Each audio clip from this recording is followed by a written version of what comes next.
मित्रों नमस्कार, वंदे मातरम, जय श्री राम। मित्रों, श्री कृष्ण की मृत्यु के बारे में तो आप सभी जानते होंगे, लेकिन आप सभी को यह पता नहीं होगा कि आखिर श्री कृष्ण का दाह संस्कार करते समय उन्हें मुखाग्नि आखिर किसके द्वारा दी गई थी।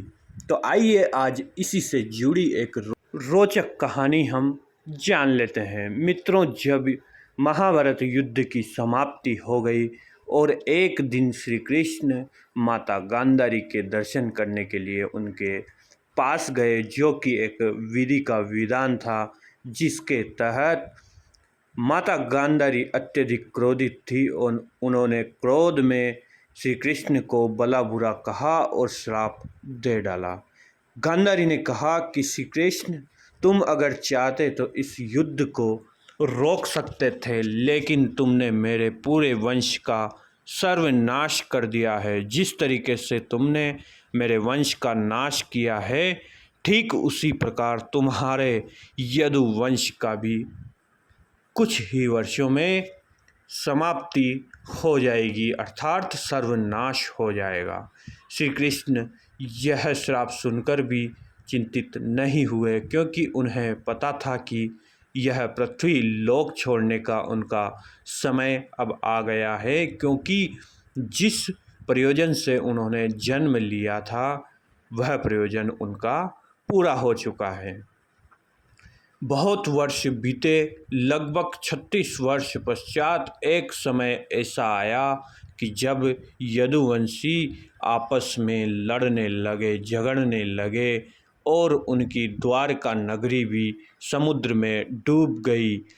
तब यदुवंशियों के एक सेनापति ने दूसरे सेनापति को मार दिया, जिसकी वजह से यदुवंशियों में दो गुट बनकर के तैयार हो गए और वे आपस में हमेशा से ही लड़ने झगड़ने लगे।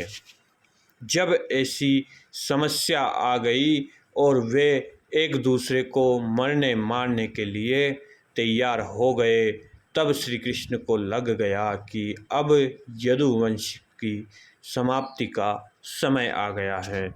यदुवंशियों को लड़ता देखकर श्री कृष्ण बहुत ही चिंतित हुए और इस चिंता के कारण वे एक दिन जंगल में जाकर के एक पेड़ के नीचे शिथिल अवस्था में दुखी होकर विचार करने लगे कि आखिर ये लोग आपस में क्यों झगड़ रहे हैं।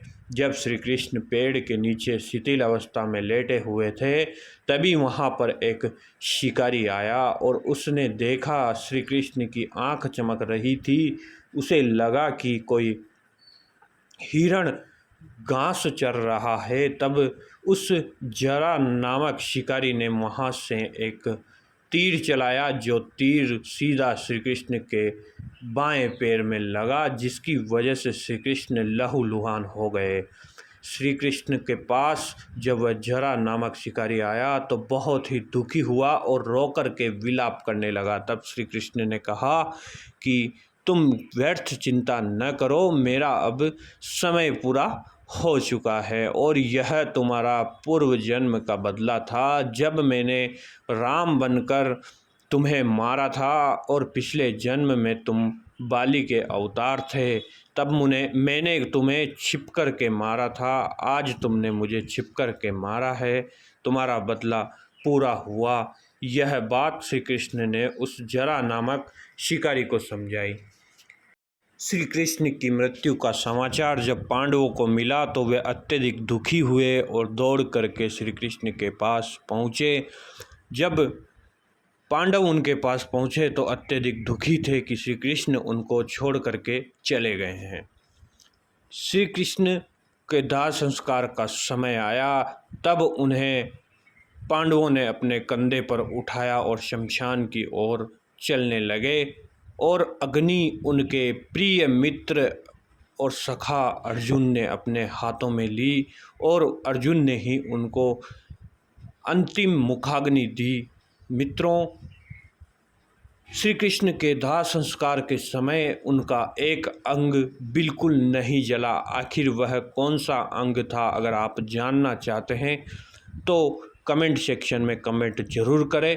हम इससे जुड़ा एक अगला वीडियो जल्द ही लेकर के आने वाले हैं। हमारे द्वारा दी गई जानकारी आपको कैसी लगी कमेंट करके ज़रूर बताएं, और अभी तक चैनल को सब्सक्राइब नहीं किया है तो प्लीज़ चैनल को सब्सक्राइब करें और बेल घंटे का निशान दबाएं। वीडियो में हमारे साथ अंत तक बने रहने के लिए बहुत बहुत धन्यवाद।